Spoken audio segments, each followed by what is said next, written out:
पावन अवसर पर इस विद्यालय प्रांगण में आज के इस समारोह के अध्यक्ष महोदय माननीय उपमिचंद जी शर्मा, पूर्व इसी विद्यालय के प्रिंसिपल रहे हैं, मुख्य वक्ता माननीय बुद्धाराम जी गढ़वा साहब, जिससे हमारा डीडवाना ब्लॉक पूरा उनसे परिचित है। पूर्व में आप बच्चराज स्कूल में प्रिंसिपल रहे हैं। इसी के साथ विद्यालय के हमारे इस विद्यालय में इतना अतुलनीय योगदान देने वाले माननीय सरपंच साहब, जो कि देखा गया बच्चों के उत्साह के अंदर भी, बच्चों के पारितोषिक में भी आपने महती योगदान इस विद्यालय के बालकों को दिया। पूर्व सरपंच साहब, जिन्होंने भी घोषणाएं कर रखी हैं और प्रतिवर्ष बालकों को नगद रूप में भी इनाम के रूप में आप उनका प्रोत्साहन करते रहे हैं। आपका भी बहुत बहुत मैं धन्यवाद ज्ञापित करता हूं। साथ में ही इस विद्यालय को पूर्व की भांति और अधिक चार चांद लगाने वाले हमारे छोटे भाई हरवीर जी जाखड़, जो प्रिंसिपल के रूप में यहाँ कार्यरत है। साथ में ही यहाँ के विद्यालय के स्टाफ और संपूर्ण गांव से पधारे हुए सभी ग्रामवासी बंधुओं और प्यारे विद्यार्थियों, जैसा कि आपको विदित है, आज स्वतंत्रता दिवस के इस पावन अवसर पर हम सभी यहाँ पर एकत्रित हुए हैं और इस आजादी के महत्वपूर्ण पर्व को मना रहे हैं। विद्यालय की गतिविधियों के बारे में जैसा कि हरवीर जी ने बताया और थोड़ी सी एक पीड़ा जाहिर इन्होंने की कि ग्रामवासियों का जो सहयोग मिलना चाहिए उस रूप में मिल नहीं रहा है। मैं आपको बताना चाहूँगा कि शिक्षा की जो कड़ी होती है, उस शिक्षा की कड़ी में तीन जो महत्वपूर्ण आयाम होते हैं, प्रतिमान होते हैं। उसमें विद्यार्थी केंद्र बिंदु होता है, उसके साथ में शिक्षक और एक कड़ी अभिभावक की और ग्रामवासियों की होती है। तो हमें जब तक ये तीनों कड़ियां मिलकर के एक साथ काम नहीं करती है, तो कहीं न कहीं वो कमी जो यहाँ के शिक्षक मेहनत कर रहे हैं, जो विद्यार्थी मेहनत कर रहे हैं, उसका सकारात्मक परिणाम नहीं आ पाता है। हालांकि सरकारी स्कूल के प्रति लोगों की जो भ्रांतियां हैं, उसमें कुछ एक योगदान हमारे शिक्षकों का भी उसके अंदर उस भ्रांतियों में हो सकता है। लेकिन मैं कहना चाहूँगा कि जो शिक्षा सरकारी विद्यालयों में प्रदान की जाती है, वो कितने भी मेहनत करें, वो प्राइवेट स्कूल में प्रदान नहीं हो पाती है।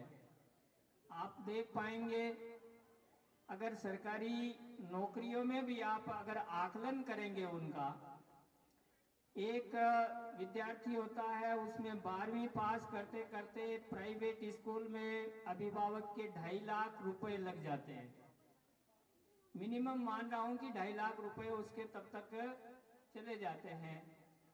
और एक सरकारी विद्यालय में पढ़ने वाला बालक 12वीं पास करते करते 25,000 से भी ज्यादा उनका खर्चा हो नहीं पाता है। जब आगे की बात आती है पढ़ाई की, तो आप सोचें कि वह पहली से 12वीं तक उसके ऊपर 2.5 लाख रुपए खर्च कर चुके हैं, और जब फसल काटने का टाइम होता है, फसल काटने का मतलब जब परिणाम की बात आती है, उस समय उस बालक के पास में 50,000 से 1 लाख रुपए के प्रतिवर्ष उनको और चाहिए होते हैं।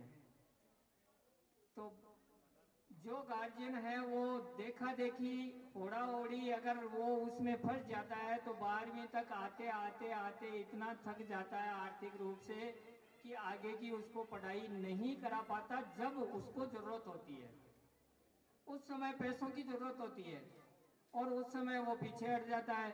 जब पीछे हट जाता है तो वो जो 2.5 लाख रुपए उसने खर्च किए हैं उसका कोई नतीजा नहीं निकलता। जबकि आप यहाँ पढ़ाएं, 12वीं करने के बाद में जो खर्चा उसको चाहिए होता है, चाहे कोचिंग के रूप में अपन उनको खर्च करें या किसी भी और में अपन खर्च करें, तो निश्चित रूप से वो उस समय हमारा जो एफडी है या अपन जो पैसे बचा करके रखे हैं वो उस समय उसको काम देने हैं। क्योंकि आगे की पढ़ाई के अंदर खर्चा ज़्यादा लगता है और अभिभावक उस समय वापस हो जाता है जब उसके पास में उस समय जरूरत होती है उस बच्चे को। तो ये सरकारी स्कूल और प्राइवेट स्कूल में ये थोड़ा सा गार्जियन को समझना होगा।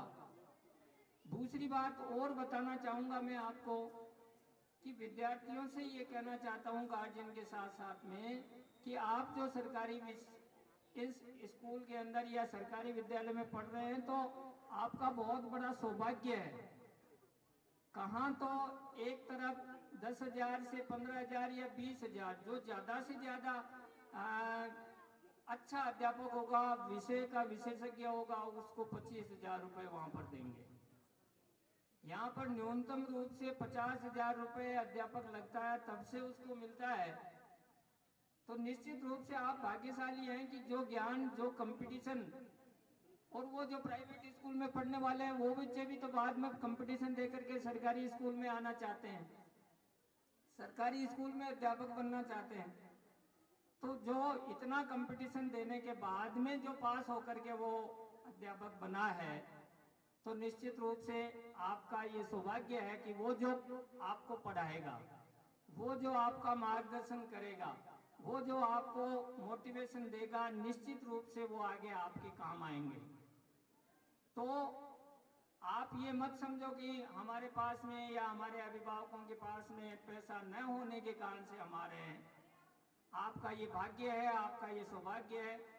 जो यहाँ से संस्कार आपको मिलेंगे, जो यहाँ से आपको आत्मविश्वास मिलेगा, जो यहाँ से आपको अनुशासन मिलेगा, वो प्राइवेट स्कूल में देखने को नहीं मिलेगा।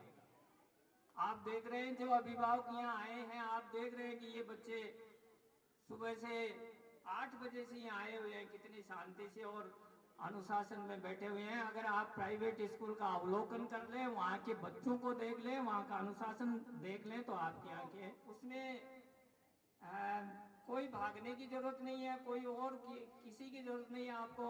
जैसा अरविंद जी ने बताया कि वो राजा बन जाएंगे आप, निश्चित रूप से अगर ज्ञान है, क्योंकि ज्ञान के पीछे सब चीजें जो है वो आ जाती है।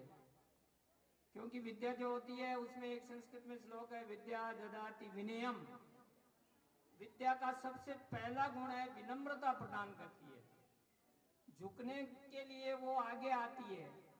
तो विद्या विनम्रता प्रदान करती है। विद्या ददाति विनयम विनयात याति पात्रताम।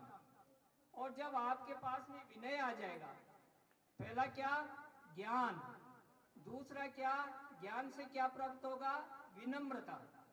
आपके पास में जो अहंकार है, जो घमंड है, वह नहीं आएगा। और जिसके पास में घमंड नहीं है तो अहम जो है वो पतन का कारण होता है, घमंड पतन का कारण होता है। घमंड हमें पीछे ले जाता है। जब अहम नहीं आएगा, विनम्रता आ जाएगी, तो आदमी के अंदर विनम्रता आते ही क्या कैसा हो जाएगा, वो पात्रता, उसको पात्रता आ जाएगी। और पात्रता जब आ जाएगी तो धनम आपनोति, पात्रत्वा धनम आपनोति। पात्रता से आदमी क्या कहे, जब उसमें योग्यता आ जाती है हर प्रकार का काम करने का, चाहे वो सरकारी में जाए, चाहे वो प्राइवेट काम करे, प्राइवेट जॉब करेगा, तो भी वो उसके अंदर निपुण होगा, ज्ञानवान होगा, तो निश्चित रूप से धनम मापनोति, पात्रत्वा धनम मापनोति। पात्रता से क्या आ जाएगा, धन आ जाएगा। और धनात् और जब धन आ जाएगा तो हम कोई सा भी धर्म कर सकते हैं। जैसा सरपंच साहब अभी उनके पास में है, तो उनके भाई जो इटली में रहते हैं उन्होंने इस योगदान के अंदर अपने विद्यालय के अंदर योगदान दिया। सरपंच साहब हाथ खोल करके खुद कितना यहाँ पर आप लोगों का सहयोग कर रहे हैं। तो धनार्थ धर्म, धन से धर्म की प्राप्ति होती है। और जब आदमी के पास में योग्यता होगी, विनम्रता होगी, धन आ जाएगा और धनार्थ धर्म की प्राप्ति हो जाएगी, तो फिर तथा है सुखम, जो आदमी की सबसे महत्वपूर्ण बात होती है सुख प्राप्ति की, वो सुख आ जाएगा। मतलब उसका परिवार सुखी रहेगा, संपन्न रहेगा, हर तरफ से कहीं कोई उसको देखने की जरूरत नहीं होती है। इसलिए मैं कहता हूं कि सबसे पहले आप इस कंपटीशन में, दौड़ में भागो मत। केवल आपको जो ज्ञान कहीं से भी प्राप्त हो जाता है, जो ज्ञान कहीं से भी मिल जाता है, उस ज्ञान को ग्रहण करो। ज्ञान एक ऐसा चक्षु है, वो अगर खुल जाता है तो निश्चित रूप से आपका भला हो जाता है। तो आप इस बात को ध्यान रखेंगे, किसके कितने अंक आए उससे कोई मतलब नहीं। अब अंक भी कैसे आ जाते हैं, प्राइवेट स्कूल में जाओ, आपको अंक प्राप्त करने हैं तो किसी के भी यहाँ तो 90, इतने बच्चों में से 3 या 4 के 90 आए, वहां तो 90 वाले खूब हैं। लेकिन ये जो 4 बच्चे या 5 बच्चियां आई है, आगे जाकर के आप इसका आकलन कर लेना, वहां के जो 90 बच्चे हैं उसमें से जो 90 अंक ला करके बच्चे निकलते हैं, उनके और इनमें आप फर्क महसूस कर लेना कि कौन सा आगे जाकर के कितने सफल होगा। आप आकलन करो, आकलन करने के बाद में ही पता लगता है कि क्या करना है। तो इस अवसर में मैं सभी ग्रामवासियों से और सभी बच्चों से ये है कहना चाहूंगा कि आप सौभाग्यशाली हैं, आप भाग्यशाली हैं जो सरकारी स्कूल में और इस प्रकार का स्टाफ जहां आपकी जरूरत की सारी चीजें मुहैया करा रहे हैं। यानी कि आपको जब की जरूरत पड़े, ज्ञान के अलावा भी सर्वांगीण विकास के लिए आपके लिए विद्यालय में तत्पर है। भौतिक विकास आप देख रहे हैं, पर्यावरण के प्रति जो संजीदगी स्टाफ की देख रहे हैं, ये सब हमें यहाँ आने के बाद दिखाई दे रहा है।